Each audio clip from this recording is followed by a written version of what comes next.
Let me go to Mark Faber in Budapest. Mark, I heard you say that you now believe it is 100% guaranteed that we are going to have hyperinflation like Zimbabwe. Yes, that's correct. And if we destroy our currency, which is what the Obama plan might do, if we have hyperinflation, it's not going to matter how much money we have because we're not going to be able to buy anything with it. Well, Adrian, when you print gigantic amounts of money and you flood the world with money throughout history, that has led to inflation. If you're worried about $4 a gallon of gasoline, you better worry about an $8 a gallon of gasoline. The problem is we have a printing press. We can pay our debts by printing money. People think that hyperinflation can't happen here. Well, you know, the laws of physics works everywhere. If you throw a ball up in the air in Zimbabwe, gravity is going to bring it back down. You can't print phantom money out of thin air based on nothing and producing practically nothing without causing the dollar to devalue dramatically. That's not deflation, that's temporary. Quantitative easing is inflation. But they're going to blow us all up. So my question to you is, will you tell the American people to whom you lent $2.2 trillion of their dollars, will you tell us who got that money and what the terms are of those agreements? No.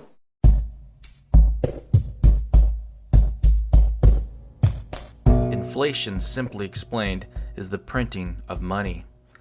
Inflation is the value of the money in your pocket going down, while prices all around you rise. When gas prices rise, when your grocery bills go up, this is a symptom of inflation. The Federal Reserve is printing money out of thin air every day. If you have money in the bank, that money is decreasing in value. In other words, we should all be worried about inflation, because it affects the prices of everything you use on a daily basis. There have been good men warning us for years about inflation. Jim Rogers, Peter Schiff, Mark Faber, Ron Paul, and many others. They have spoken about the uncontrollable spending that will lead to the total collapse of the United States.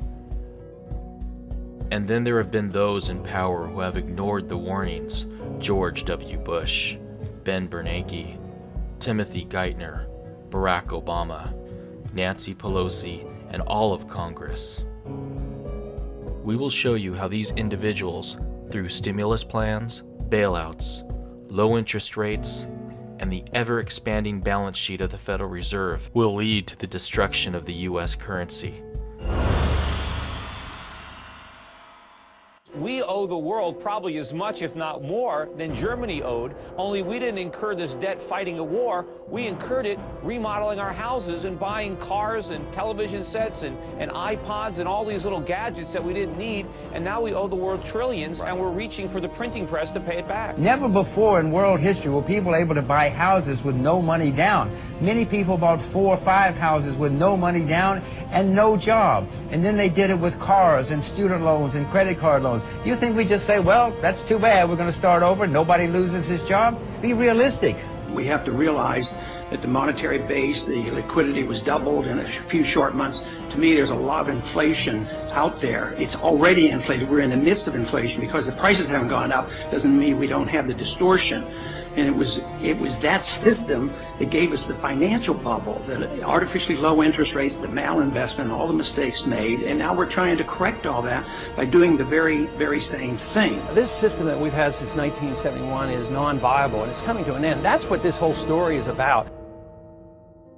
Bush's $152 billion Economic Stimulus Act of 2008 sent $300 to $600 checks to individuals and $600 to $1,200 checks to married couples. When the checks started to arrive, oil prices surged to $147 per barrel. Americans needed the checks just to buy gas. Obama is taking Bush's mistakes and making them bigger. While Bush's stimulus was a direct injection of inflation, Obama's will take a while to work its way through the system, as pork projects will take years to be completed, but the long-term effects will be many times worse.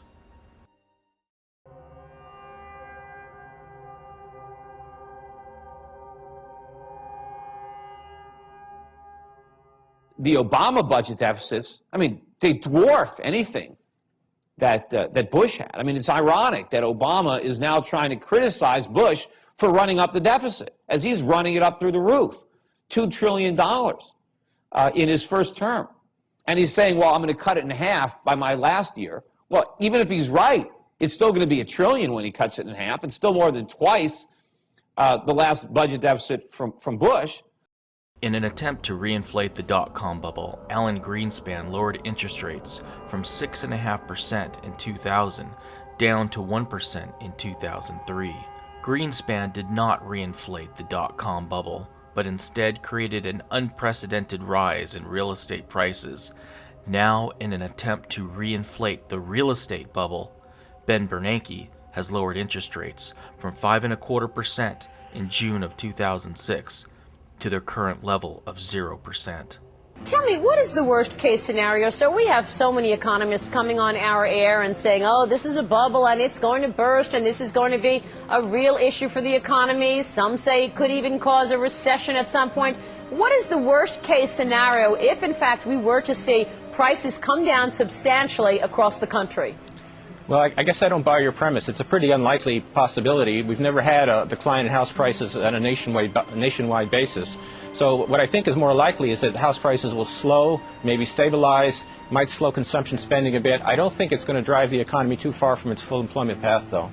The motor vehicle sector may already be showing signs of strengthening. After having cut production significantly in recent months, in response to the rise in the inventory of unsold vehicles, automakers appear to have boosted the assembly rate a bit in November, and they have scheduled further increases for December. There's not much indication at this point that subprime mortgage issues have spread into the broader mortgage market, which still seems to be healthy, and the lending side of that still seems to be healthy. I'm hopeful that, and I'm confident, in fact, that the bank regulators will pay close attention to the kinds of loans that are being made. Confident the bank regulators will pay close attention to the kind of loans being made? Come on, Ben. How could you have confidence when the industry was pushing ads like this? That's not the point. What is the point? What? I love that house. Plus the schools. The kids are 3 and 1. They're gonna grow up. What? Suzanne researched this. This listing is special, John. You guys can do this. We can do this. Okay. Are you kidding me? This is awesome. See the size of that garage? Yes. Oh, that's great. Now let me get to work. And it wasn't just Ben Bernanke's incompetence. Congress did its part too. The only way they can pass this bill is by creating and sustaining a panic atmosphere. That atmosphere is not justified. Many of us were told in private conversations that if we voted against this bill on Monday, that the sky would fall, the market would drop 2,000 or 3,000 points the first day, another couple thousand the second day, and a few members were even told that there would be martial law in America if we voted no. That's what I call fear-mongering. Unjustified. Proven wrong. We've got a week, we've got 2 weeks to write a good bill. The only way to pass a bad bill, keep the panic pressure on. 1,100 pages, not one member of this body has read. Not one. There may be some staffer over at the Appropriations Committee that read all of this last night. I don't know how you could read 1,100 pages between midnight and now. Not one member's read this.